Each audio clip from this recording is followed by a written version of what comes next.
JayKrawls here. So this boss strike BS10 is a little more challenging than previous boss strikes, and you're probably wondering, what formation's working for people. So there's a bunch of different formations that kind of work. Most of them all end in some form of losses, some worse than others.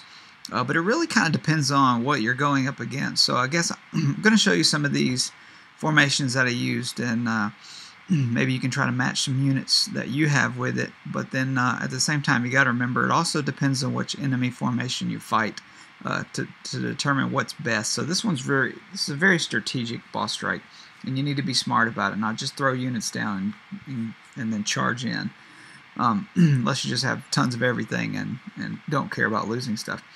But this is a formation that I fought. This was on the second wave that I went ahead and took a snapshot of it just to show you the units that I used. This one I used for Legendary Mammoth. Wouldn't necessarily recommend that. I've kind of gotten down to just about 2 of them because just the way the formation is laid out. But this does work. So this was using mega tanks on the front row, and I also find that it's better to use your vets than mega tanks just because it's a lot cheaper to heal resource-wise, so you don't run out of oil and still as fast. So that's just one thing. This one I used the Blood Ninja, and I used the Weapons Technician because putting these two together at the end, if there's a construct there, it's very detrimental. But you don't necessarily need this guy if there's no construct, so you can play strategic and not even need him. So I'll show you what you can do. This was a result of that. At the end of that battle, I only lost these 2 units.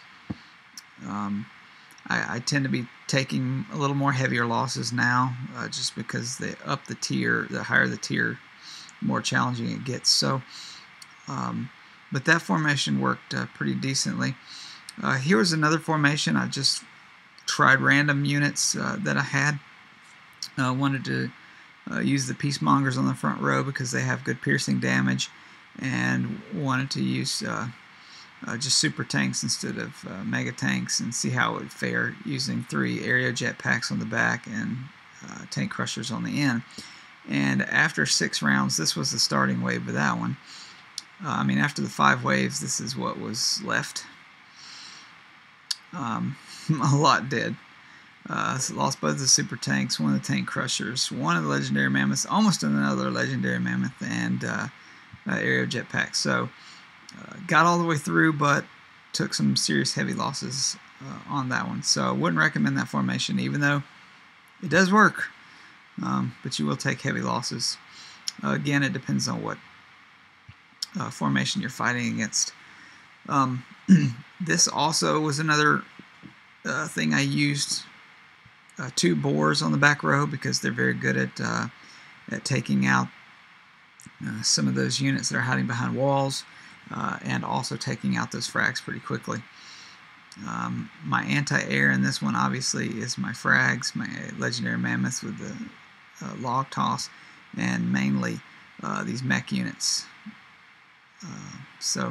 Notice I have the ETs on the front row of these as well, because I have a bunch of them. They don't hold up very well in this boss strike just because of the damage type that these guys give, but they do come in handy for me. So they don't usually live through the boss strike, all waves, but they're there.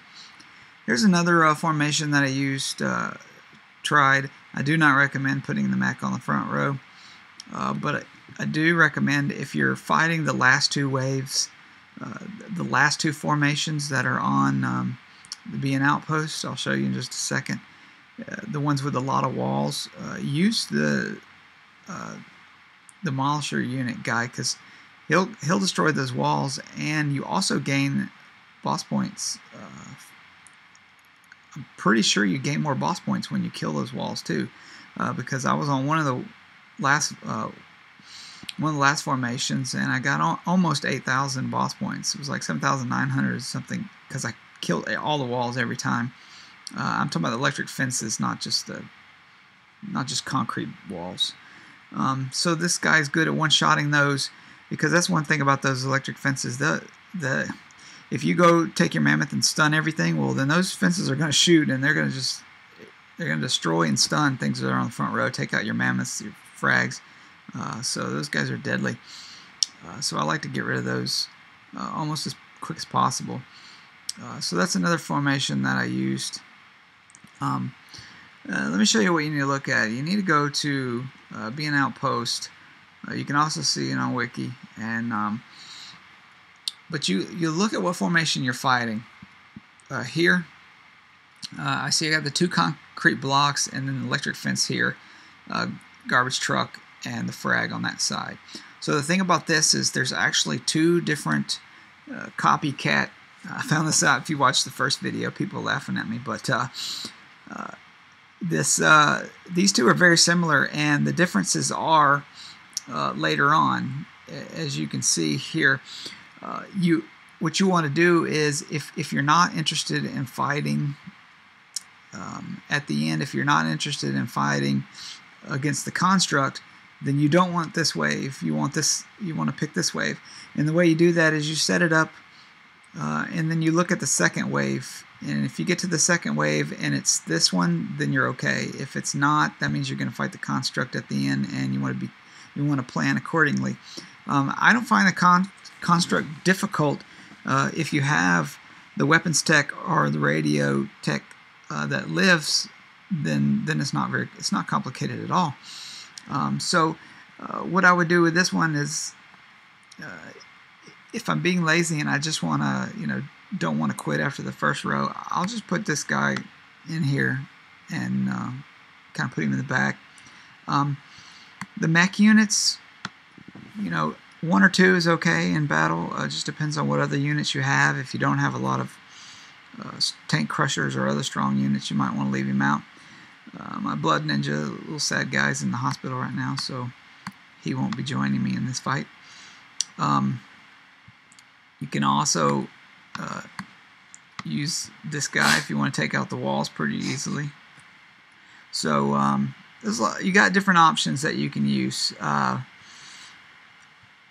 Like I said, the vets are pretty good options for cheap, easy healing. We got some people in our guild who are using the peacekeepers on the front row, just as little meat shields. Also, they have ability to stun pretty good. A lot of people are using samurais to help take out the frags. They come in handy as well. And the area jetpack is always really nice if you don't have a good anti-air units like the melee frag or the range frag. You can use the area jetpacks because they do damage to that unit and units around it. Alright guys, I hope these tips have helped you with the boss strike. And like I said, remember, this is a very strategic boss strike, so the way to survive longer is to use strategy. You need to play with strategy. You need to look at the units that you're about to fight and what you're going to need for the next wave, and save shots. And man, have fun with this boss strike. It's very challenging. You get all through the waves without losing very many units, then you have played well. If you got your army decimated, then either you didn't have a good strategy going into it, or you just didn't get lucky. So have fun with this boss strike. Take the opportunity, the nanopods, to get the advanced repair bay, or pick up a mech unit, because I feel like that the mech unit's going to have some good capabilities in future boss strikes, especially against critter units. So I think that's going to come in handy in the future. Be a nice unit to have. Alright guys, hope this video has helped you. Leave comments below. Also subscribe to my channel, so when I come out with a new video, you can get it. Leave your formations below that you've used that's worked, so that and also leave your level so that people will know if some things don't work for different levels. Alright guys, hope this video helps you out thinking strategically about formations for this boss strike. Alright guys, have fun.